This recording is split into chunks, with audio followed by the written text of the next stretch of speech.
बाप समान अर्थात सदा समान में रहने वाले। जिससे बाप अपने समान को कभी भूलता है क्या? तो बाप समान अर्थात सदा समान में रहने वाले ऐसे हो।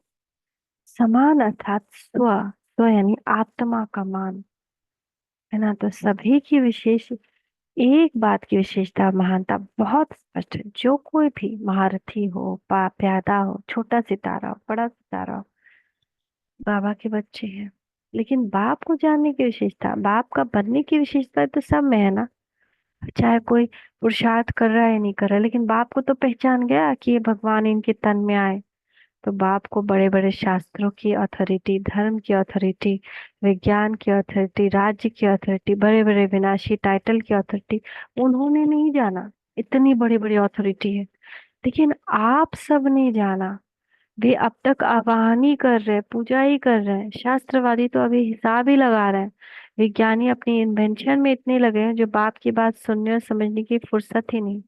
अपने ही कार्य मगन है। राज्य की अथॉरिटी अपने राज्य की कुर्सी संभालने में बिजी है, फुर्सत ही नहीं है। धर्म नेताएं अपने धर्म को संभालने में बिजी है कि हमारा कहाँ धर्म प्राय लोप ना हो जाए।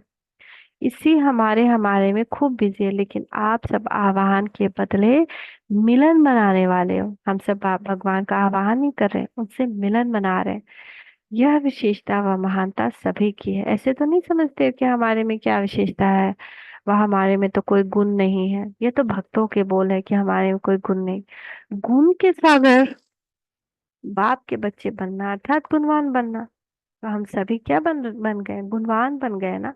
तो हर एक में किसी न किसी गुण की विशेषता है, और बाप उसी विशेषता को देखते हैं। बाप जानते जैसे राज्य परिवार के हर व्यक्ति में इतनी संपन्नता जरूर होती, को विकारी नहीं हो सकता। ऐसे गुणों के सागर बाप के बच्चे कोई भी गुण की विशेषता के बिना बच्चा कहला नहीं सकते। तो सभी गुणवान हो, महान हो, विशेष आत्माएं हो, चैतन्य तारा मंडल का श्रृंगार हो। तो समझा आप कौन हो, निर्बल नहीं हो, बलवान हो। क्योंकि मास्टर सर्वशक्तिमान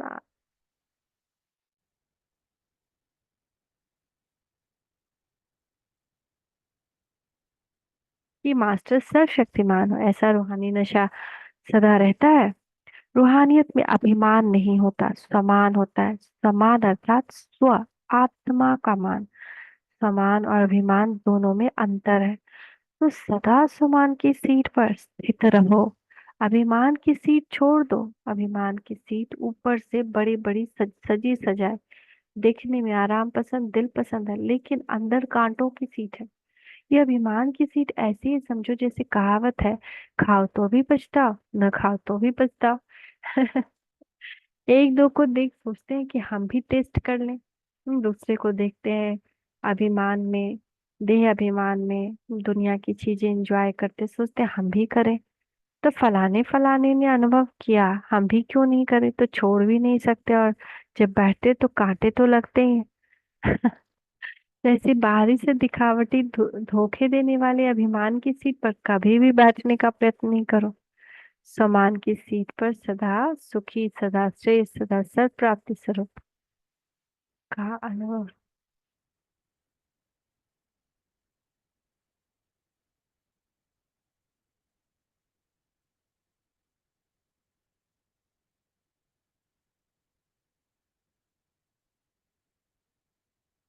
क्या था? तो समान की सीट पर सदा सुखी, सदा श्रेष्ठ, सदा सत प्राप्ति स्वरूप का अनुभव करो।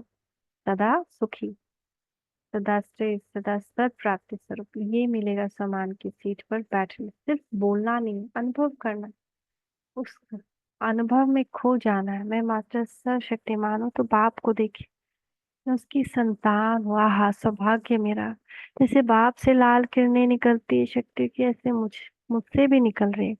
जैसे बाप की शक्तियां आत्माओं की मदद करती हैं, ऐसे मुझसे निकलती है लाल लाल सर्व शक्तियों की किरणें, हर आत्माओं की मदद कर रही है। मैं मास्टर सर्वशक्तिमान हूँ।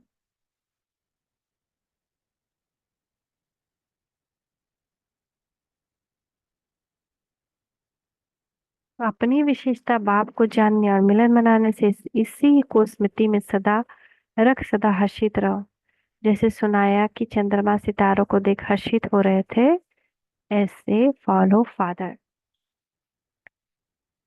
1910 1981। Thank you Baba, thank you. शुक्रिया बाबा, शुक्रिया। ओम शांति।